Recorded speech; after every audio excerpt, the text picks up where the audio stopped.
Ladies and gentlemen, boys and girls, I was kind of looking forward to being able to read in this more quiet space here, now that construction seems to have shushed down a bit at my home. But I thought, why not have Buddhist statues around? I have a moment of peace with all the madness that's been going around this house, and I even have a piece of bamboo that I'll have to donate back to this wall of bamboo or something. And there you go. Aha! But anyway, I thought I would read to you a couple of poems from the newly released Scars Publications Down on the Dirt magazine book. Down on the Dirt is one of two magazines through Scars Publications. CC&D is the older one. Down on the Dirt started once as a supplement to CC&D back in '84 and started on its own in 2000. And it's been released as Perfect Bound books through Amazon for a number of years now, and they come out monthly, and titles are based on accepted writings in the book. This is a book that is titled, for July of 2021, Desert Bloom. Desert Bloom.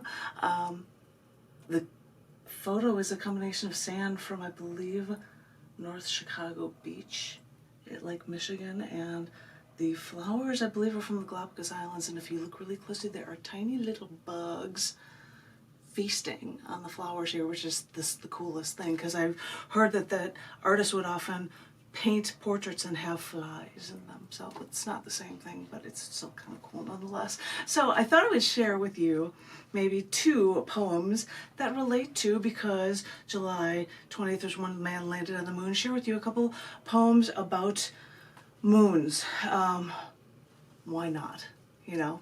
In honor of Tom Woodruff, who ran the open mic on the first Wednesday of every month, I am doing these readings at that time to be able to share with you guys, and like I would always do, I'd read things from the most recent collection books and issue books that I had from Scars Publications at these readings.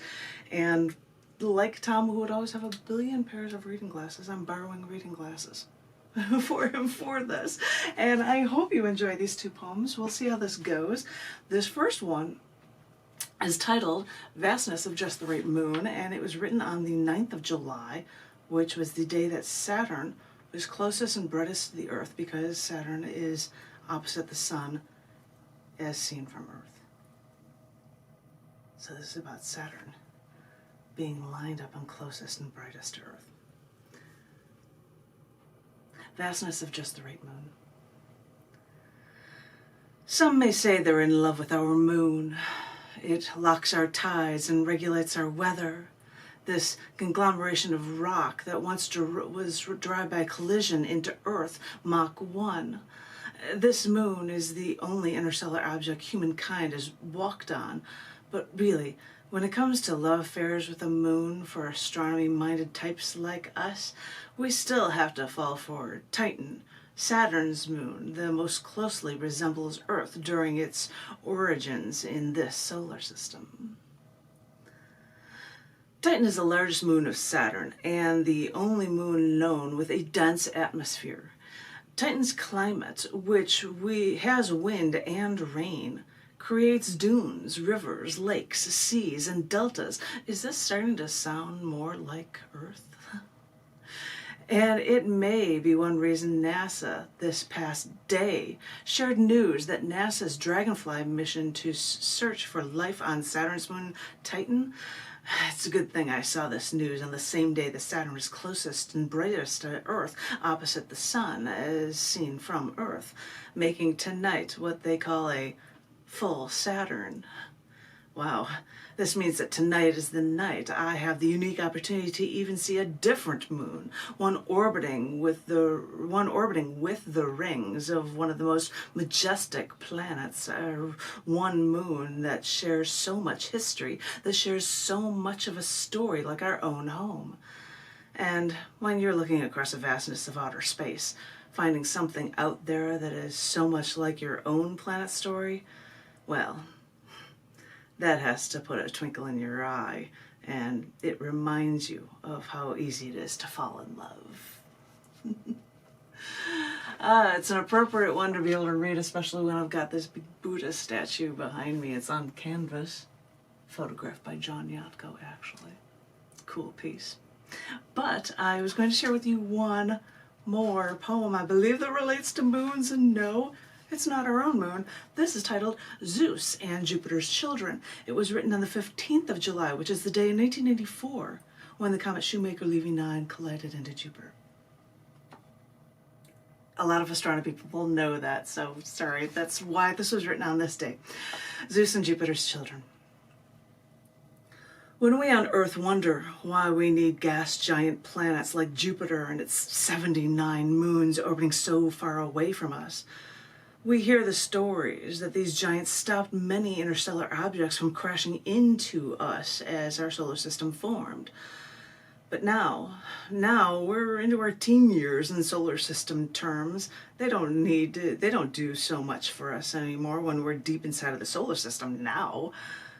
So, but silly you didn't realize how tumultuous those comets could be, like Shoemaker-Levy 9, who kept getting closer to Jupiter.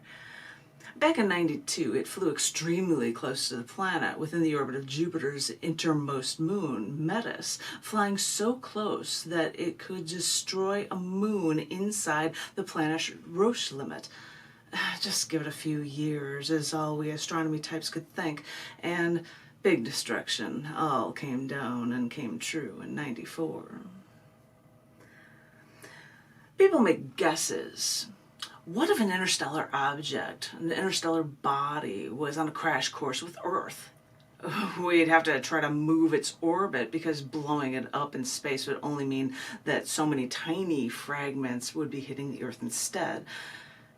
And this is exactly what the astronomy world saw with Jupiter's gravitational pull. As Shoemaker-Levy 9 got too close, Jupiter actually tore the comet into 21 pieces, raining down into many collisions with this gas giant. Some astronomers even wondered if these collisions would affect the Io torus, the torus of high-energy particles connecting Jupiter with Io. Of course, we're talking about the volcanic moon Io. We're in love with learning about moons. We can't help it. We love gas giants, but we can't help but love learning about moons too. How can they function when they are where they are? How can they be so like Earth in the solar system? We've seen that even mass comet collisions didn't destroy the moons of Jupiter, but we'll keep watching Jupiter as the cosmic vacuum cleaner of our solar system. But this near equivalent to a second sun manages to keep the 3 times as many moons orbiting orbiting our sun as it does with planets in our own solar system. In mythology, Io was a princess who became one of Zeus's lovers, which is fitting when Jupiter is the counterpart to the mythical Greek Zeus, and Jupiter has so many loyal moons. Ancient Greeks called Jupiter's Phaethon shining one, blazing star, because Jupiter's orbiting moons are as intricate as planets to us. That is your fix for this reading, because usually readings at community poetry at Half Price Book would be around 10 minutes, so I'm going to keep this one brief for you guys. I hope you enjoy your planetary fix in this reading from the Down in the Dirt July 2021 issue book that is titled Desert Bloom. I hope you've enjoyed the reading. I hope everyone is staying safe right now. I hope everyone is getting vaccinated, because now that new viruses are coming around, 97% of people in hospitals are not vaccinated. Be a good little soldier and do something that is free to you that might keep you safe. I know people don't like government involvement, but sometimes it might actually work to our advantages. So I hope everyone's being safe, and I look forward to seeing each and every one of you very, very soon. Thank you all so very much. Thank you.